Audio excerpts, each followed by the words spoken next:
어질어질한 해가 기분이 좋네. 그죠? 이 정신이 너무 맑아도 이런저런 걱정 때문에 별로 안 좋은 것도 있는데, 여러분도 혹시 그런 일이 있으면 감기약 독한 걸 한번 지어서 자, 하여간에 조금 힘드셔도 상대평가 되기 전에 꼭 합격을 하시기 바랍니다.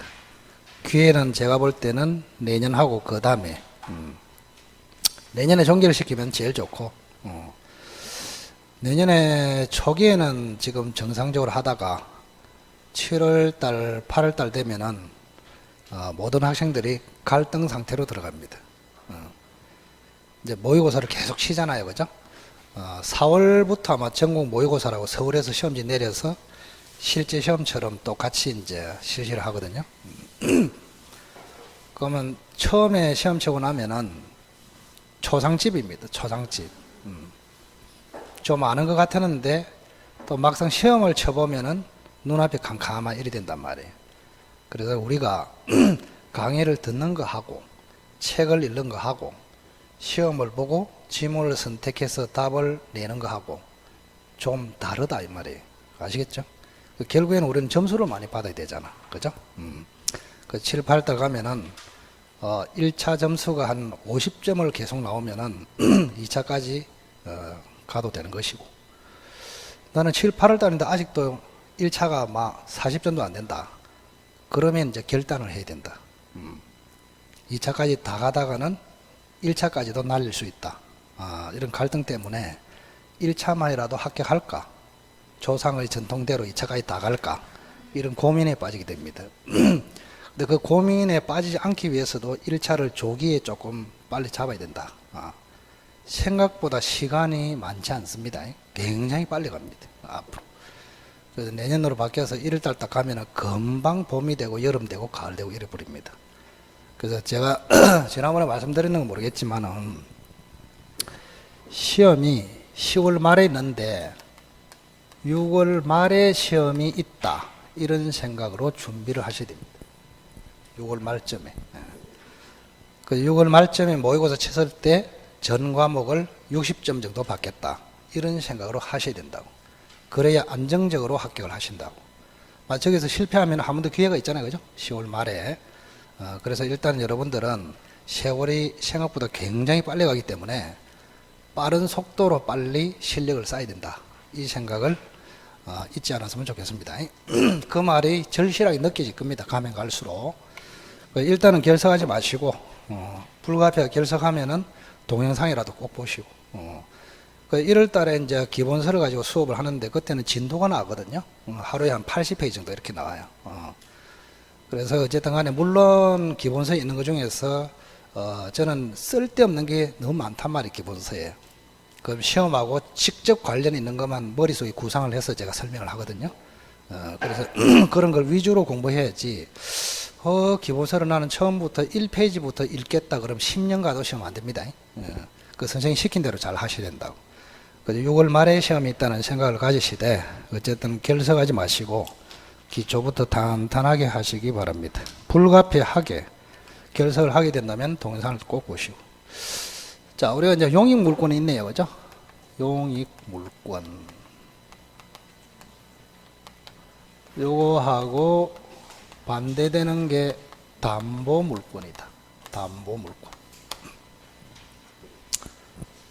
요걸 합쳐서 뭐라 했을까? 용익물권하고 담보물권하고 합쳐서 제한물권. 여기는 사용 수익의 목적이 있고 여기는 담보의 목적이 있습니다. 그럼 여기는 특징을 딱 잡아보면은 사용하는 물건이기 때문에 사용 기간이 문제가 됩니다. 여기는 기간 문제가 존재하지 않습니다. 언제까지 담보하느냐 이런 게 없단 말이에요. 언제까지 사용 수익하느냐 그런 기간이 있습니다. 그래서 앞으로 이제 기본서가 나오면 타이틀이 쫙 나오잖아요. 그럼 타이틀이 나오면 여기는 항상 존속기간이라는 타이틀이 나와. 근데 여기는 있다 없다? 없어요. 그런 거는 저한테 설명 안 들으면 백날 책을 봐봐야 구별이 안 된단 말이에요. 그럼 용익물권에 들어가는 것은 세 가지입니다. 그죠? 하나는 뭐더라? 지상권, 하나는 지역권, 하나는 전세권, 이렇습니다. 자, 이 세 가지를 한번 정리를 해보겠습니다. 자, 우선은 지상권을, 자, 갑이라는 사람이 토지를 소유하고 있습니다. 자, 어리 토지를 빌립니다. 전부 다 소유권이 아니면 빌리는 권리다. 우선 그렇게 생각하십시오. 자, 빌리는 수단은 세 가지가 있습니다. 지상권으로 빌린다, 전세권으로 빌린다, 임차권으로 토지를 빌린다. 세 가지 권리로 빌릴 수가 있다. 그런데 요거는 물권입니다. 물권. 이거는 뭐예요? 채권입니다. 채권. 물권은 8개로 법에 정해져 있다고 그랬죠? 그 8개 말고는 전부 다 채권입니다. 임차권은 8개 안 들어가. 그래서 채권. 우선 이거는 빼고 물권 공부하니까, 그죠? 그러면 지상권하고 전세권의 기본적인 차이가 뭐냐? 자, 우선 지상권은 토지만 대상으로 합니다. 토지만. 전세권은 토지도 대상으로 하고 건물도 대상으로 합니다. 이 두 가지. 그래서 전세권은 두 종류가 있다. 토지 전세권, 건물 전세권. 이번 시험에는 토지 전세권이 출제가 됐습니다. 자, 이런 게 있고, 또 지상권은 목적이 있어요. 목적. 뭐를 위해서 지상권을 취득하느냐? 그런데 전세권에는 뭐를 위해서 전세권을 취득하느냐? 목적이 없어요. 자, 그러면 지상권의 목적이 뭐냐? 세 가지입니다. 건물 소유 목적, 공작물 소유 목적, 수목 소유 목적. 세 가지. 법에 딱 정해져 있습니다. 저런 목적이 아니면 지상권이 안 됩니다. 한번 해보세요. 건물 소유, 수목 소유, 공작물 소유. 세 가지. 그러면 이 세 가지를 지상물이라 합니다. 지상물. 자, 지상물을 소유할 목적으로 타인의 토지를 사용 수익하는 권리, 이거를 지상권이라 합니다. 그 따로 외우지 말라는 점에서 항상 논리적으로 이렇게 이야기한단 말이에요. 그 지상권이 뭐냐? 그럼 목적을 우선 생각해. 뭐요? 건물 소유, 공작물 소유, 수목 소유를 목적으로 타인의 토지를 사용 수익하는 물권, 그게 지상권이란 말이에요. 자, 그러면 이러한 지상권은 여러분들이 알아야 할 개념을 좀 알아야 돼. 첫째는 계약으로, 약정이 되는 계약이거든요. 계약으로 지상권을 취득할 수도 있고, 그 다음 두 번째, 법률 규정으로 지상권을 취득할 수도 있습니다. 그럼 계약으로 취득할 때는 186조에 따라서 지상권 설정 등기를 해야 됩니다. 법률 규정으로 지상권을 취득할 때는 187조에서 등기 없이 취득합니다. 그럼 계약으로 취득하는 지상권을 약정지상권, 법률 규정으로 자동으로 취득하는 것을 법정지상권, 이렇게 부릅니다. 앞으로 원활하게 발음이 되어야 됩니다. 약정지상권, 법정지상권, 이렇게. 자, 그러면 법정지상권, 이게 골치 아프다. 아까 취득시효는 판례가 27개 정도 된다 그랬죠. 여기는 판례가 50개 정도 됩니다. 법정지상권. 법정지상권 요 하나만 제대로 공부를 하려도 한 4개월, 5개월 걸립니다. 그래서 만약에 시험에 나오면 이게 꼭 나올까요? 안 나올 수도 있을까요? 안 나올 수도 있어. 만약에 나오면 몇 문제? 한 문제. 그러면 안 나올 수도 있고 나오면 한 문제인데 이거를 4개월 동안 이 하나를 공부해야 되냐, 이런 결론을 했습니다. 그래서 투자 효과, 우리가 합격할 때는 투자 효과를 생각해야 돼. 투자 효과가 거의 제로에 가깝습니다. 굉장히 어렵고 중요한데도 투자 효과는 별로 없다고. 그래서 이거는 좀 어리석은 선생들은 이걸 가지고 몇 개월 가르치는 경우 진도도 못 나오고, 저는 변칙으로 가르칩니다. 변칙으로 여러분들이 답을 선택할 수 있는 기술을 익혀주겠다, 이런 이야기입니다. 앞으로 이번에도 한 문제 나왔습니다.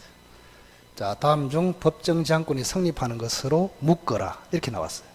그럼 제가 그동안에 설명한 것 때문에 100% 답이 나오게 돼 있어. 그래, 요거는 하여튼 간에 그렇고. 자, 개념을 잡는 시간 아닙니까? 그죠?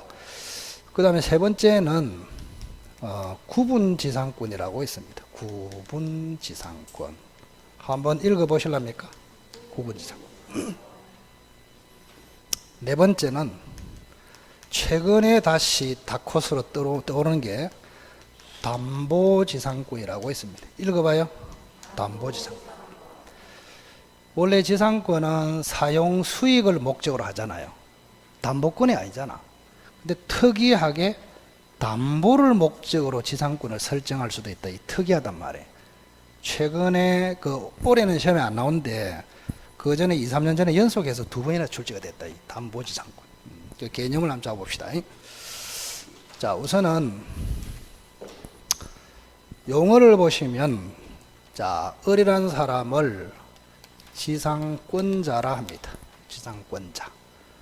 그럼 갑을 뭐라 할까요? 토지의 소유자로서 지상권을 뭐 했다? 설정해 줬다. 이렇게. 자, 을은 지상권자, 갑은 설정자. 이렇게 됩니다. 자, 지상권은 물권이거든요. 뭐라고? 물권이라고. 물권의 채권이 이게 굉장히 중요합니다. 그래서 물권이기 때문에 굉장히 강력한 권리다, 이렇게 생각하시면 됩니다. 그 강력한 권리이기 때문에 을은 을다시에게 자유롭게 지상권을 팔아먹을 수 있습니다. 자유롭게. 자, 자유롭게, 그 말은 설정자 갑의 동의 없이, 그런 뜻입니다.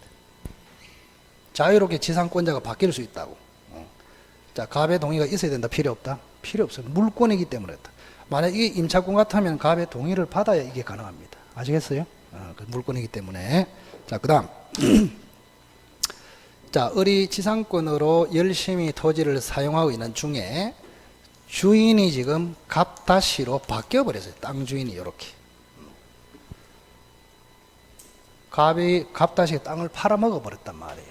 자, 그러면 이제는 땅 주인이 누구예요? 갑다시. 그러면 갑이 을에게 지상권을 설정해 줬지, 이 사람이 설정한 바가 없잖아요.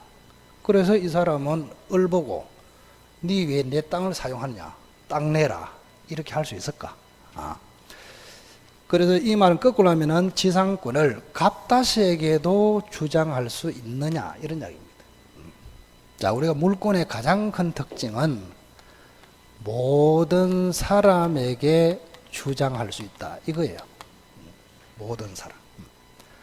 그럼 모든 사람에게, 이 말은 어려운 말로 쓰면은 절대성이다, 또는 대항력을 가진다, 이렇게 표현을 합니다.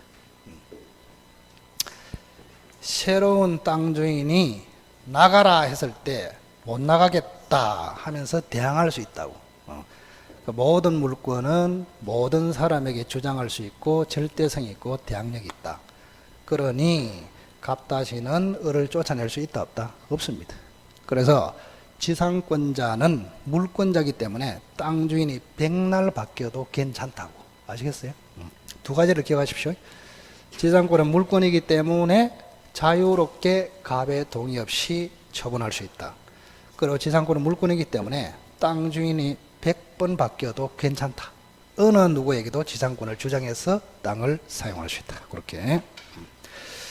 자, 그 다음에 이제 법정지상권이 뭔지를 한번 보겠습니다. 자, 여기 한번 보세요. 갑이라는 사람이 자기 토지 위에 건물을 딱 가지고 있습니다. 기본기가 잘 돼 있어야 돼. 법정지향권이 무슨 말인지를 알아야 됩니다. 이렇게. 그러면 자기 토지에 건물을 가지고 있으니까 괜찮잖아요. 그죠? 아무 문제 없어. 내 땅에 내 집을 가지고 괜찮잖아. 그런데 요 토지에 A라는 은행에서 돈을 빌려주고 저당권을 딱 잡았습니다. 이렇게. 뭘 잡았다고? 저당권. 그러면 은행은 돈을 빌려줬으니까 채권자 겸 저당권자 이렇게 됩니다. 그럼 갑은 뭐랍니까? 돈을 빌린 사람이 있죠. 뭐요?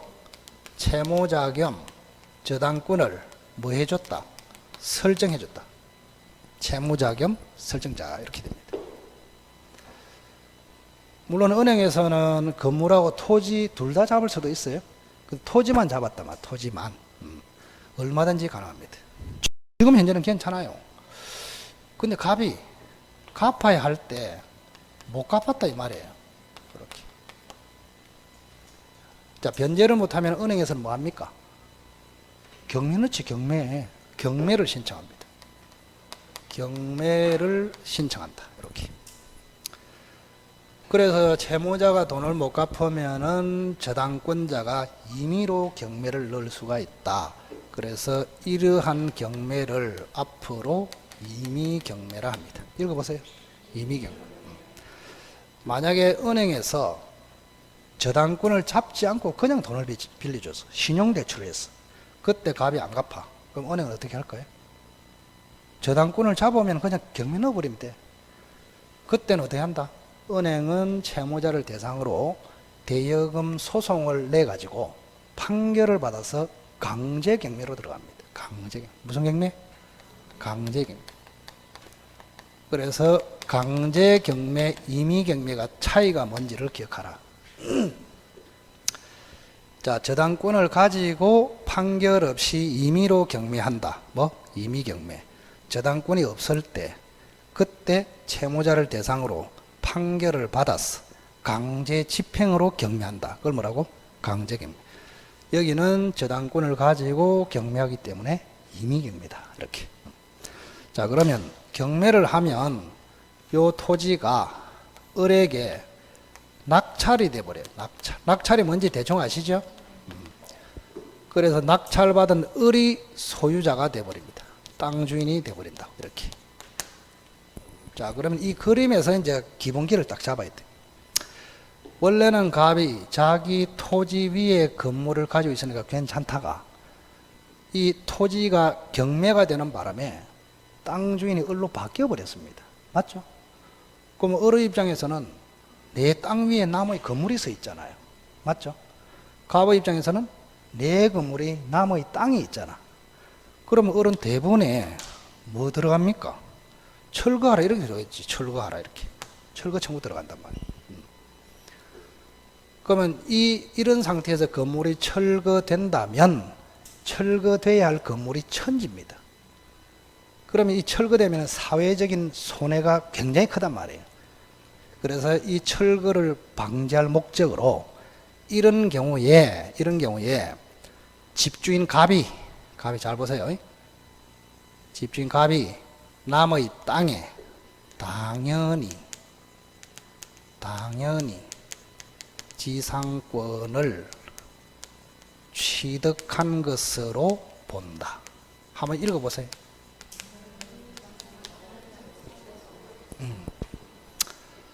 자, 건물 주인이 남의 땅에 당연히 지상권을 취득하도록 규정을 하고 있단 말이에요. 규정. 자, 그러면 갑이 을의 토지에 지상권, 사용권을 취득하기 위해서 을하고 계약을 했습니까? 안 했죠. 그리고 계약할 기회도 없잖아요. 갑자기 바뀌어가지고.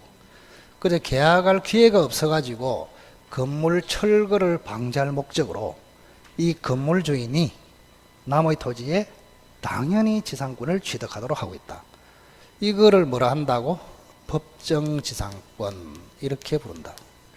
계약으로 취득했다. 법률 규정으로 취득했다. 법률 규정으로. 땅 주인하고 계약한 적이 없잖아요. 계약을 할 수 있는 기회가 있다면 계약을 하면 되잖아요. 근데 이런 경우에는 갑자기 갑이 토지와 건물을 소유하다가 그냥 임의경매를 통해서 땅 주인이 바뀌어버렸단 말이에요. 순식간에. 이런 경우에 철거돼야 한다면 갑이 너무 피해가 크단 말이에요. 그래서 건물 주인 갑은 남의 토지에 당연히 지상권을 취득하도록 규정하고 있다. 이 법률 규정으로 지상권을 취득했기 때문에 뭐라 부른다고? 법정지상권. 자, 그래서 법정지상권이 되려면 제일 중요한 걸 하나를 딱 기억해야 됩니다.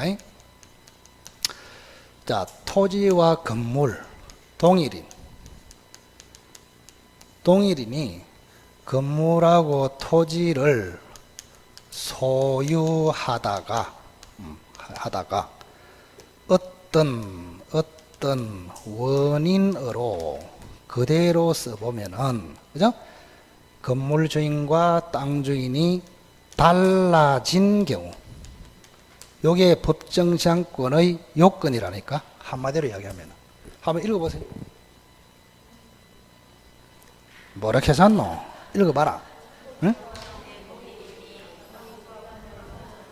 자, 여기 그림을 보세요.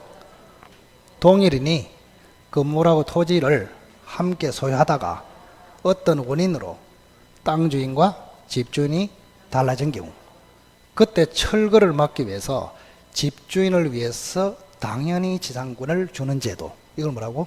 법정지상권. 이렇게. 그래서 어떤 원인으로, 이게 이제 핵심이죠. 어떤 원인으로. 그럼 어떤 원인으로에 따라서, 여기는 지금 임의경매 아닙니까? 그죠? 임의경매로 달라졌다 하고 기타 사유로 달라졌다 하고 두 가지로 분류합니다. 여기처럼 임의경매로 달라졌을 때를 앞으로 366조 법정지상권 이렇게 불러줍니다. 읽어보세요. 자, 기타 사유로 달라졌을 때, 예를 들어서 뭐 매매 같은 거로, 그죠? 토지만 매매했다 이 말이에요. 경매가 아니고. 그런 경우에는 법에 규정이 없어. 이때는 관습법상의 법정지상권 이렇게 불러요. 그래서 법정지상권은 두 종류가 있단 말이에요. 동일인이 둘 다 소유하다가 임의경매로 달라지면은 366조. 기타 사유로 달라지면은 관습법상의 법정지상권. 자, 우선은 기초가 돼 있어야 된다고. 자, 그래서 이 경우에 갑자기 땅 주인과 집주인이 달라졌을 때 계약할 기회가 없단 말이에요. 계약할 기회가 없기 때문에 건물 철거를 막아야 되고 계약할 기회는 없고, 이때 건물 주인이 법에 의해서 남의 땅에 당연히 지상권을 취득한다. 이걸 뭐라고? 법정지상권. 자, 법정지상권 종류가 두 개입니다. 둘 다 동일인이 소유하다가 어떤 원인으로 달라진 경우인데, 어떤 원인, 임의경매를 원인으로 달라졌다면 366조, 기타 사유로 달라졌다면 관습법상의 법정지상권 이렇게 불러요. 자, 그 다음 구분지상권. 자, 여기 한번 봅시다. 갑이 토지를 소유하고 있네요. 자, 을이 지상권을 취득했습니다. 이렇게. 자, 을이 지상권을 취득하면은 을이 전면적으로 사용합니다. 전면적으로 사용한다. 즉, 지표도 사용하고, 하늘도 사용하고, 지하도 사용하고, 이렇게. 자, 소유자가 사용한다, 지상권자가 사용한다. 지상권. 갑이 을 보고 네가 사용해라 이래 됐단 말이야. 그래서 요거를 우리는 일반 지상권이다 이렇게 부릅니다. 뭐라고? 일반 지상권. 자, 일반 지상권자는 전면적으로 지배한다. 지상, 지하, 지표 이렇게. 자, 그런데 특이한 지상권을 개발했단 말이에요. 자, 여기만 사용해라. 고 A한테 지상권을 줬습니다. 여기만 사용해라. 고 B한테 지상권을 설정해 줬다. 그럼 이거는 A, B가 전면적으로 사용합니까? 구분된 부분만 사용합니까? 구분된 부분. 그거를 뭐라 한다고? 구분지상권. 이렇게. 그러면 위에 A는 한전이라고 생각하시고 밑에는 부산시라고 생각해라 이 말입니다. 자, 한전에서는 뭐 할 때? 고압선을 통과시킬 때. 자, 이 갑의 토지 위로 고압선이 이렇게 통과될 수 있잖아요, 그죠? 그러면 한전에서는 요 부분만 빌리면 되잖아요. 그래서 구분지상권은 한전에서도 필요한 것이다. 여기는 뭐요? 지하철. 그래서 구분지상권은 역사가 짧아요. 지하철 때문에 생긴 조문이다 이렇게 생각하셔야 됩니다. 만약에 이 부산시에서 구분지상권이 없었다면 일반 지상권으로 토지를 빌려가지고 지하철 뚫어야 된단 말이에요. 그러면 자금이 엄청 들어가겠죠? 그런데 여기만 딱 빌려버리면 지하 30m 밑에. 그럼 주인은 여기 관심도 없어. 엄청나게 싸게 자금을 들여도 지하철 노선을 만들 수 있단 말이에요. 아시겠나요? 자, 이거 하나만 기억하시고 대신에 구분지상권은 아까 일반 지상권은 목적이 3개였습니다. 3개가 뭐였더라? 대답 좀 해봐라. 뭘 목적으로 했다? 건물 소유, 공작물 소유, 수목 소유 이거였죠. 근데 구분지상권은 이게 안 된다고. 특징이. 수목 소유를 위한 구분지상권 된다 안 된다? 안 돼. 그거 해보면 되잖아요. 이거 되나? 이것도 외우는 사람이 답답하다 그죠? 해보면 되지. 해보면은 이거 잘 봐라. 이거 정신 차리고 하늘에 나무를 심어놨잖아 그죠? 이런 거 안 된단 말이에요. 이렇게 지하에 나무를 심는다. 요렇게 그림을 그려가면 아들한테 한 소리 듣습니다. 괜히 집에 그려가지고 꽃표 반드시 하고 가라. 밑에도 한 소리 듣습니다. 딸한테 한 소리 듣. 광합성도 모르나 하면서 무슨 나무를 지어서 키우는 거죠? 자, 그래서 구분지상권은 요게 안 된다는 거 하나 기억하시면 됩니다. 자, 맨 밑에 담보지상권 한번 볼까요? 담보지상권. 최근에 하십니다.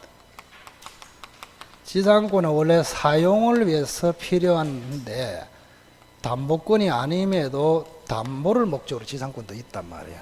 자, 예를 한번 들어볼까요? 자, 갑이라는 사람이 토지를 딱 가지고 있습니다. 자, A가 은행이라고 생각하시고, 자, 은행에서 1억을 대출을 했습니다. 대여를 했어요. 그러면 은행은 채권자입니다. 갑의 토지에 저당권을 잡았습니다. 그러면 은행은 채권자 겸 저당권자가 됩니다. 이렇게. 그럼 갑을 뭘 한다고? 돈을 빌렸잖아. 뭐? 채무자 겸 저당권을 설정했죠. 그죠? 채무자 겸 설정자. 이렇게 되어 있습니다. 자, 우선은 여기 보세요. 은행에서는 갑의 토지에 저당을 잡았는데 담보 가치가 굉장히 큽니다. 왜? 여기 지상물이 없잖아요. 이런 거를 나대지 들어봤어요? 나대지 또는 나지 이렇게 부릅니다. 개론에서 나옵니다. 개론에서 나대지. 나대지가 뜻이 뭐예요? 나 돼지다 이 말입니까?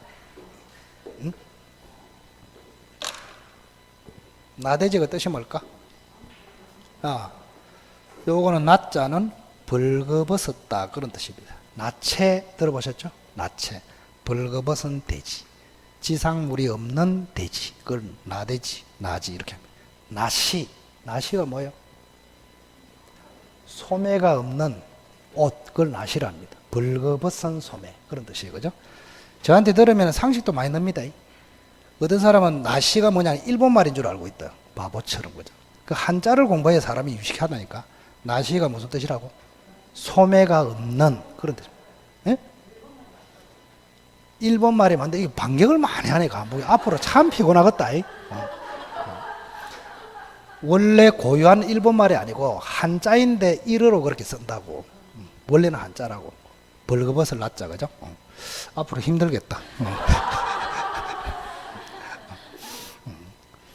그래서 이게 일본도 전부 다 한자를 씁니다. 한자 많이 쓰고 자기 고유 문자는 몇 개 없어요. 우리하고 비슷해요. 우리도 한자가 많잖아요. 그래서 우리하고 일본하고 발음이 약간 다를 뿐이지 글자는 같이 쓰는 게 상당히 많아요. 그 중에 하나가 나시, 예. 벌거벗을 나자, 옷소매 시자 이렇게 써요. 자, 그래서 채권자이면서 저당권자입니다.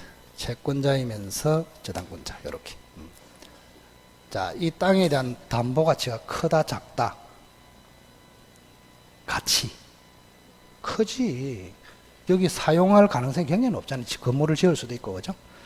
근데 만약에 여기에 또 다른 사람이 건물을 지어버리면 어떻게 될까요? 만약에 예를 들어서 은행에서 이 토지에 담보를 딱 잡고 있다가 만약에 값이 못 갚으면 요거를 경매를 해가지고 배당받아 가려고 하잖아요. 그런데 이 건물이 들어서 버리면 어떤 현상이 일어날까? 만약에 똑똑한 사람 건물이 들어서면 건물이 들어서면 땅의 가치가 확 폭락합니다. 맞죠? 왜요? 건물이 있는 토지를 소유를 해도 쓸모가 없잖아요. 위에 지상물 때문에.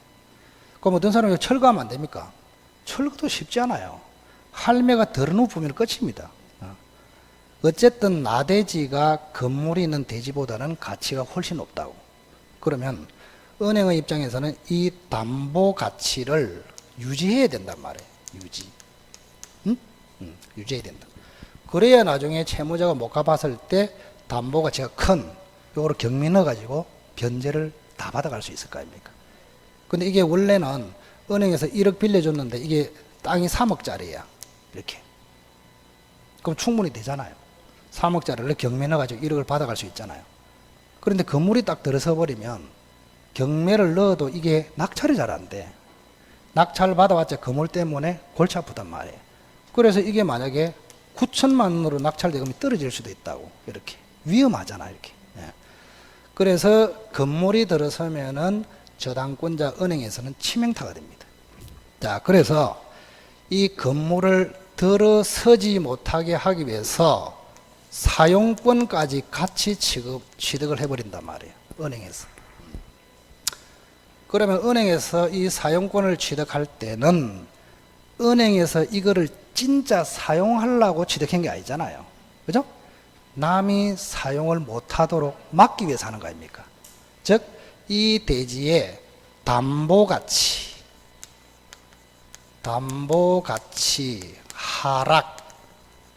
하락을 방지할 목적으로 지상권을 취득한단 말이에요.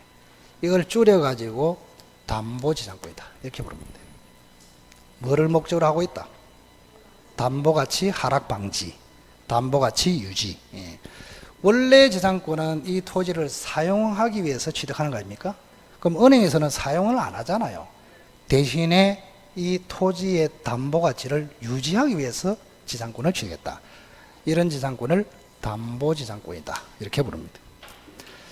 자, 그러면 이 지상권은 저당권의 담보가치를 유지할 목적으로 지상권을 취득했기 때문에 이 지상권은 종된 권리, 이거는 주된 권리, 이렇게 합니다. 원래 지상권은 사용기간이 종료가 돼야 지상권이 소멸한단 말이에요. 이렇게. 사용기간을 20년 했다. 그럼 20년이 경과하면은 지상권이 소멸해요.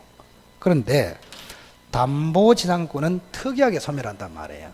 사용기간하고 상관없이 만약에 갑이 돈을 갚아버렸어. 변제를 했어. 변제를 하면은 채권이 소멸해버리죠. 그럼 채권이 소멸하면은 저당권도 당연히 소멸합니다. 그러면 주인이 죽어버리면 종도 따라서 죽어버려요. 이렇게. 그 담보지상권의 소멸 사유가 뭐라고? 기간 만료가 아니고 저당권 소멸되면은 담보지상권도 당연히 소멸한다. 그런 특징을 잡아주시면 되겠습니다. 자, 그 다음 뒤로 넘겨보겠습니다. 자, 지역권 아까 비교해서 간단하고 전세권을 한번 볼까요? 전세권. 자, 최근에는 전세권도 조금 핫으로 떠오른다. 전세권. 자, 예를 한번 들어보겠습니다.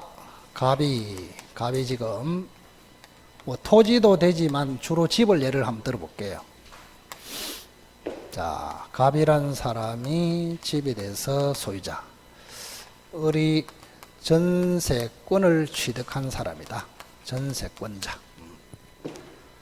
우리가 보통 세 들어 사는 사람을 세입자라 하죠, 그죠? 그 세입자는 두 종류가 있습니다. 전세권자, 임차인, 법적으로. 계약서에 임대차를 썼냐, 전세권자, 그거 아무 상관없습니다. 법적으로 봤을 때 정확하게 봐야 된다고. 자, 그러면 을이 전세권을 취득을 하려면 세 가지 요건을 반드시 갖춰야 됩니다. 첫째는 전세권 설정 계약을 합니다. 자, 아까 지상권에는 계약으로 지상권을 취득할 수 있고 법률 규정으로 취득할 수 있다 그랬죠? 계약으로 취득한 지상권을 뭐라고? 저 봐라. 약정 지상권. 법률 규정으로 취득하면은 법정 지상권. 여기는 법정 전세권이 존재하지 않는단 말이에요. 전세권은 항상 뭐 해야 된다고? 계약을 해야 된다고. 계약. 그 눈치가 좀 빨라라. 푸득푸득 해라. 자, 설정 계약이 반드시 되고, 그 다음 두 번째, 반드시 전세금을 지급해야 됩니다. 전세금. 그 다음 세 번째, 뭐가 있어야 될까요? 전세권 설정 등기를 해야 됩니다. 좀 전에 계약으로 전세권을 취득할 때는 등기해야 된다. 계약으로 취득할 때는 지상권은 등기해야 된다. 법률 규정으로 취득할 때는 등기 없이도 취득한다. 여기는 법정 전세권이 없기 때문에 반드시 등기해야 됩니다. 아시겠죠? 세 가지. 자, 설정 계약을 하고 전세금 지급하고 설정 등기가 있어야 되고. 자, 그러면 여러분이 알고 있는 임차권하고 한번 비교를 해보자. 임차권. 보통 이 사람을 우리는 임차인이라고 합니다. 임차인. 이 사람을 전세권자라고. 여러분이 계약할 때 계약서에 전세라는 단어를 썼냐 안 썼냐고 아무 상관없습니다. 법적으로. 전세 계약서 이래 써놔도 전세권이 아니란 말이에요. 주로 임대차라고. 전세권이 법적으로 되려면 세 가지를 반드시 갖춰야 된다고.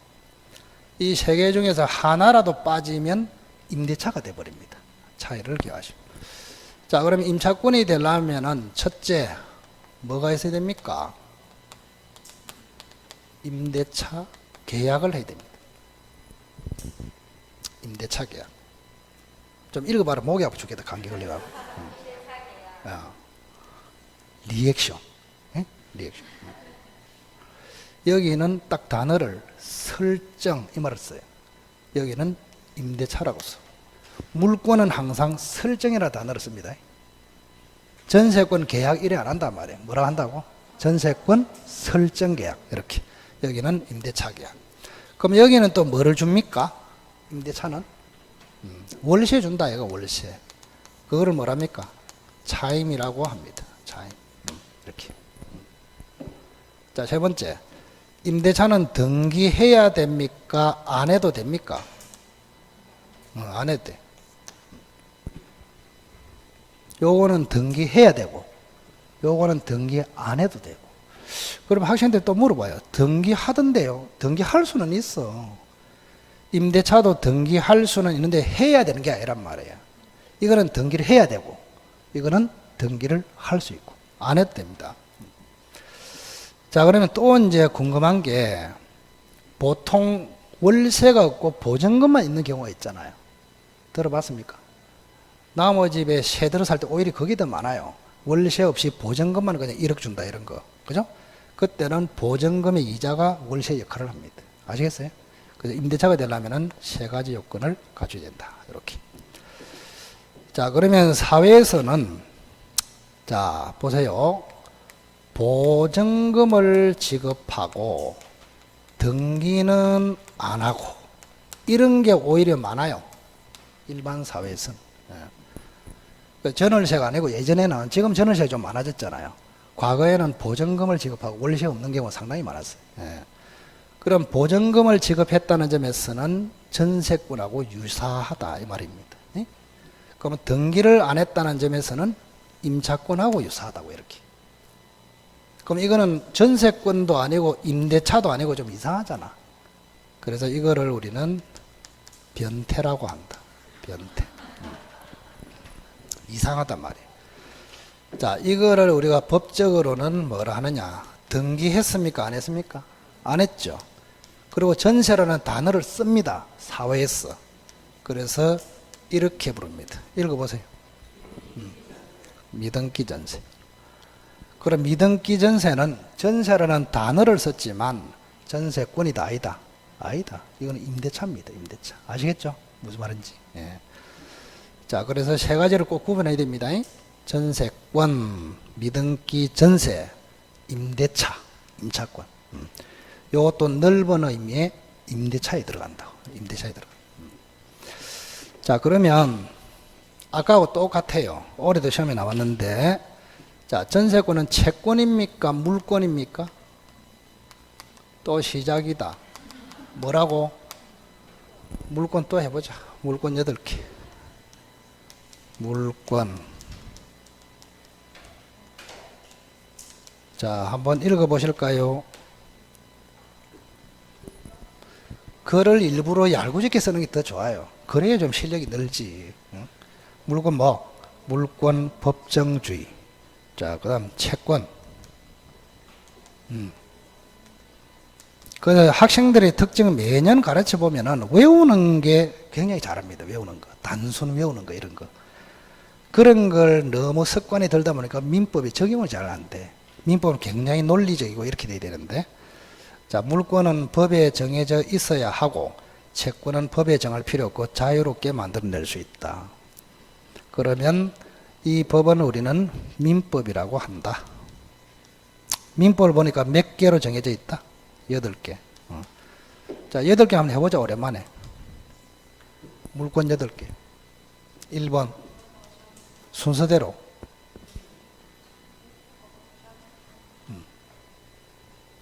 11월, 12월까지는 자유롭게 시키는 거 없이, 예?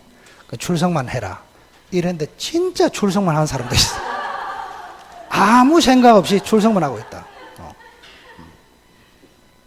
오해를 하지 마시고 설명을 집중적으로 잘 들어서, 첫째는 점유권, 두 번째 소유권, 세 번째 지상권, 네 번째 지역권, 다섯 번째 전세권. 여기까지 맞아. 자, 전세권은 물권이죠. 물권. 임차권은 뭐요? 채권. 자, 물권은 효력이 강력하고 채권은 효력이 약합니다. 이렇게. 그럼 이걸 가지고 다시 한번 연습을 한번 해보자. 간단하게.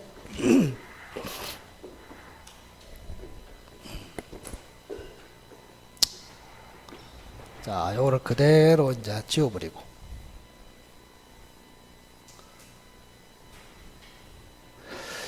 자, 실제로 을이라는 사람이 전세권, 물권을 가지고 있을 때 하고 임대차를 해가지고 임차권, 채권을 가지고 있을 때하고 비교를 한번 해보자 말이에요. 자, 물권은 강력하다 그랬죠.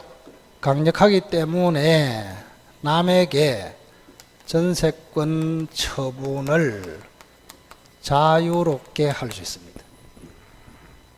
이걸 전세권 양도라고 합니다. 다음에 한번 해보세요. 전세권 양도. 처분의 자유가 있다고.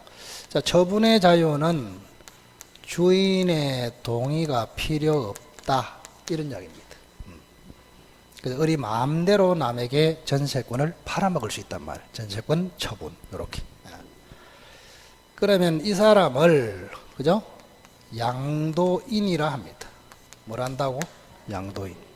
그럼 당연히 을다시를 뭐라 할까요? 양수인이라 하지. 그러면 전세권자가 이제 바뀌었다, 이 말이에요. 그러면 이 사람은 이제 을은 전세권자가 아니야. 누가 전세권자입니까?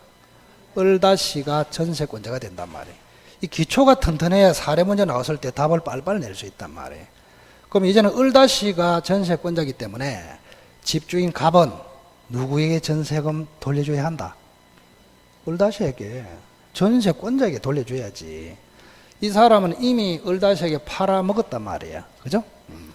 그럼 예를 들어서 이제 전세금 한번 내볼까? 전세금이 3천이다. 3천만 원. 근데 을이 을다시에게 전세권을 처분할 때 4천만 원에 처분했단 말이에요. 이렇게. 그럼 을이 얼마 남겨먹었단 말입니까? 1,000만 원. 그럼 을다시는 나중에 갑에게 얼마 갚으면 된다? 전세금이 얼마라고? 3천만 원. 그래서 전세금이 3천만 원으로 딱 정해져 있기 때문에 이 새로운 전세권자도 3천만 원 갑한테 반환하고 끝이단 말이에요. 그러면 을이라는 사람은 1,000만 원 벌었다. 프리미엄으로. 이런 이야기 아닙니까? 그죠? 자, 그래서 전세권은 마음대로 갑의 동의 없이 처분할 수 있다. 이거 기억하시고. 신기합니까? 뭐 의문 있으면 질문하시오. 12월까지는 질문이 된다. 아까 질문 얼마나 잘했다는 대표 선수. 의문 있으면 없어? 집에 빨리 갔으면 싶나? 이게 학원마다 너무 차이가 많아요. 울산 같은 데는 학생들이 너무 적극적이라서 피곤해. 여기는 너무 절간이야. 절간이라고. 그 사람의 성향에 따라서 완전히 달라요. 그거는 처음 하는데도 지금 그거는 조금 우리보다 한 주 빨리 했나? 굉장히 적극적입니다. 그리고 그거는 수업 시간에 출석해서 출근하는 사람 단 한 명도 없어요. 매년 그래. 올해 1년 동안 제가 강의를 해봤잖아요. 울산에. 예? 1년 동안 내내 수업 시간에 들어온 사람이 한 명도 없다고. 항상 시작 전에 딱 앉아있어. 근데 우리는 어땠을까요? 올해? 중간에 계속 들어온다. 중간에. 뭘 하고 오는지. 그죠? 그런 거 보면 이제 열정이나 이런 게 조금 알 수가 있다 이 말이죠. 그거는 나중에 합격률로 바로 반영이 되죠. 그죠? 여러분들도 이제 조금 이제 내년에 합격을 하려면은 조금 지독할 정도로 고등학교다 이렇게 생각하시고 제때 출근하시고 제때 퇴근하고 그렇게 해라고. 중간에 들어오면은 올해도 그거 있잖아요. 시험 치는데 또 제가 항상 시험 칠 때는 일찍 가가지고 자리에 좀 앉아있어라 이렇게 이야기하거든. 또 우리 학생 중에 한 명이 그냥 5분 전에 허겁지겁 해가지고 들어갔어. 시험 될까요? 평생 가도 안 됩니다. 흥분해가 앉았는데 답이 보입니까 그게? 답답해 보면은 그 1년 농사를 그냥 한순간에 버리는 수도 있다 이 말이에요. 그죠? 자, 전세권은 채권이다 물권이다? 물권이다. 약하다 강력하다? 강력하다. 갑의 동의 없이 얼마든지 처분할 수 있다. 그럼 이 사람은 양도인은 전세권자가 아니고 양수인이 전세권자다. 그래서 이제는 양수인 을다씨가 전세권자로서 기간이 종료되면은 갑에게 3천만 원 반환 청구해서 받아간다. 갑은 을다씨에게 전세금 반환 의무를 부담한다. 표현을 이렇게 한단 말이에요. 이거를 계속 습관적으로 해놔야 사례 문제를 읽을 때 여러분이 또 이런 거 있어요. 평소에는 또 수업을 하면은 질문에 답을 굉장히 잘해. 나중에 이제 학생 중에는 공부 좀 앞서가면은 질문에 답을 너무 잘하기 때문에 옆에 사람이 스트레스 받는 경우가 많아요. 응?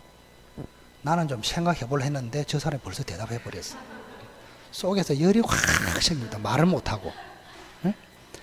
그게 이제 그게 박자가 맞으면 괜찮아요. 질문에 답하는 사람이 선생님 입장에서 훨씬 좋습니다. 그게 리액션이라고 하거든요. 그래서 아무런 반응이 없다, 학생이. 선생님이 질문을 했어. 공부의 일정으로. 가만히 있어 딱 보듯이 봐.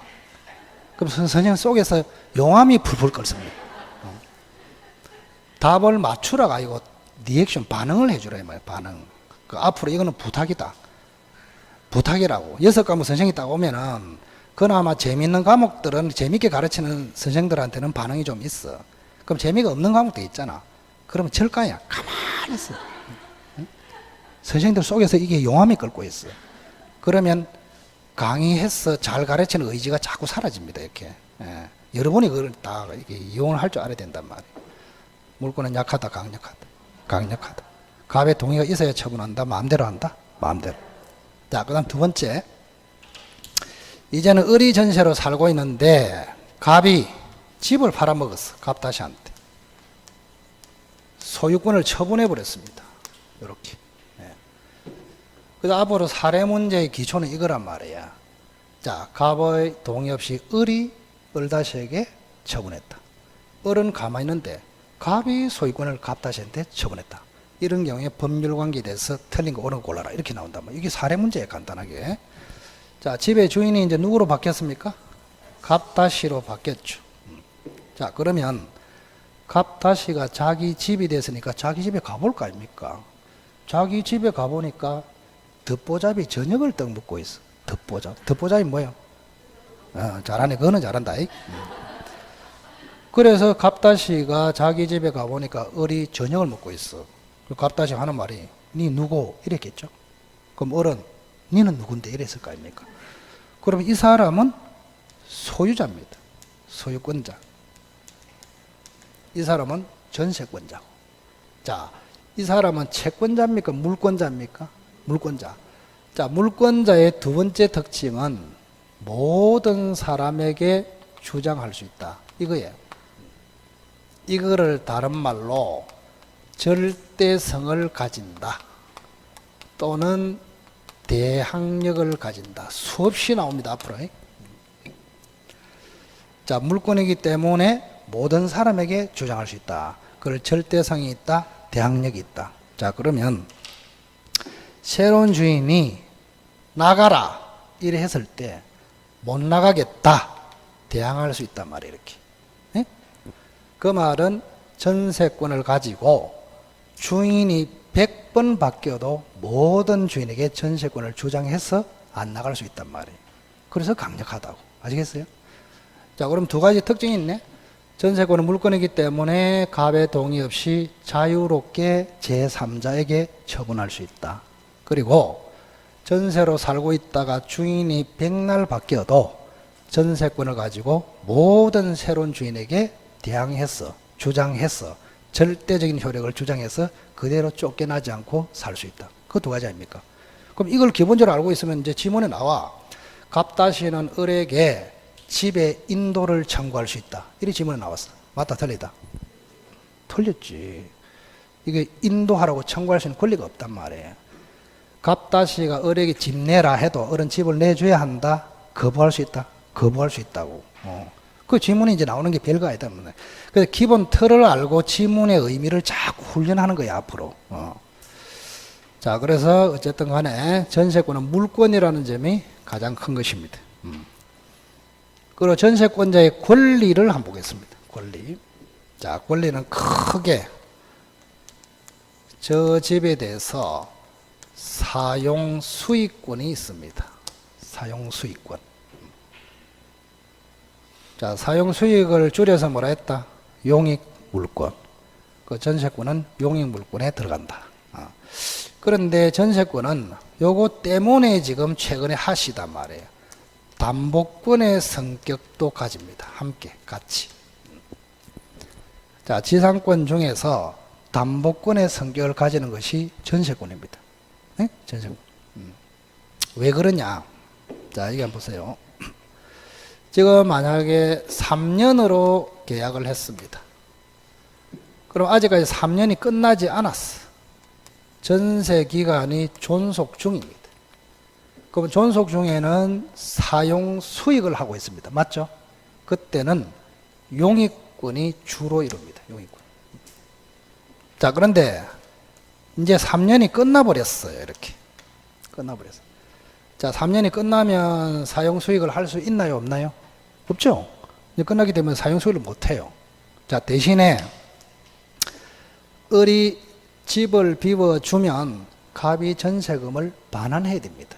그런데 을은 지금 기간이 다 돼가지고 집을 비워줬는데 갑이 전세금을 안 줘요. 그럼 을은 어떤 조치를 취해야 될까? 응? 여러분이 전세권자로 지금 살고 있어. 기간이 다 됐어. 여러분 집을 비워줬어. 근데 주인이 전세금을 안 줘. 어떻게 해야 된다? 어떻게 하기는 일단 멱살로 들어가야지. 멱살로. 응?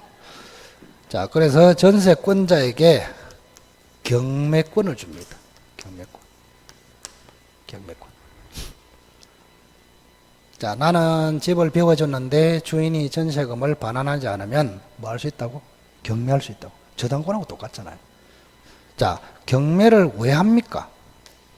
나중에 저 집을 경매 넣어가지고 낙찰시켜가지고 전세금을 남들보다 먼저 배당을 받아가겠다 한번 읽어보세요.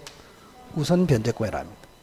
그러면 요 경매권하고 우선 변제권은 저당권자도 똑같이 가집니다. 그러면 저당권처럼 전세권도 요 두 가지 권리를 가지는 점에서 전세권에도 담보권의 성격을 잇다. 이렇게 표현합니다. 경매. 자, 배운 대로 하나만 물어보고 끝낼까요? 자, 이 경매는 아까 두 종류가 있다 그랬네. 임의 경매하고 강제 경매하고 뭐에 속합니까? 경매를 했잖아 지금. 임의 경매입니까? 강제 경매입니까? 괜찮다. 빨리 찍어라. 집에 가자. 목이 아파 죽겠다. 전세권도 저당권처럼 담보권의 성격이 있다 그랬잖아요. 그래서 전세권자가 전세권에 의해서 임의로 경매하는 것입니다. 예? 판결받을 필요가 있다 없다? 없어요. 만약 판결받아야 한다면 그거는 임의 경매가 아니고 강제 경매입니다. 강제 경매는 경매권이라는 말을 안 써요. 아시겠어요? 이거는 그냥 강제 집행 절차입니다. 강제 집행 절차. 그래서 전세권자가 판결 없이 저당권자처럼 임의로 경매할 수 있다. 그래서 임의 경매. 그럼 우선 변제하고 반대말이 뭐예요? 지난번에 한번 했는데 우선 변제하고 반대말 평등 변제라고 합니다. 평등 변제 이렇게. 그럼 평등 변제는 요 집에 요 갑한테 다른 사람도 막 돈을 빌려줬단 말이야. 근데 이 집이 만약에 경매가 돼서 낙찰되었어. 그럼 배당을 어떻게 하느냐? 다른 빌려준 사람하고 평등하게 배당을 받아갑니다. 그걸 뭐라 한다고? 평등 변제. 그런데 여기는 전세권자에게는 우선 변제권이 주어지기 때문에 다른 채권자보다 가장 먼저 우선해서 배당을 받는 권리를 가진다. 이걸 뭐라고? 우선 변제권. 그래서 전세권은 사용 수익도 할 수 있지만 저당권자처럼 우선 변제권, 경매권도 가지는 점에서 담보권의 성격을 가진다. 이렇게. 요것 때문에 시험에 엄청 최근에 잘 냅니다. 요것 때문에 특징. 됐나요? 자, 오늘은 여기까지 하겠습니다. 자, 다음 주에 오면은 어디 합니까? 물어보면은 뭐라고 하랍니까? 자, 담보물권 할 차례입니다. 이렇게 하든지 유치권 할 차례입니다. 그렇게 하시기 바랍니다. 아시겠죠? 자, 오늘 좀 목감기가 있어서 발음이 명확히 못해서 좀 양해를 좀 부탁드리겠습니다. 다음 주에는 완벽하게 낮게 해서 양질의 서비스를 하도록 하겠습니다. 아시겠죠? 자, 다음 주에 뵙도록 하고 하여튼 건강을 잘 하시고 결석하지 말고 꼭 참석하시기 바랍니다. 자, 고생 많았습니다. 수고했습니다.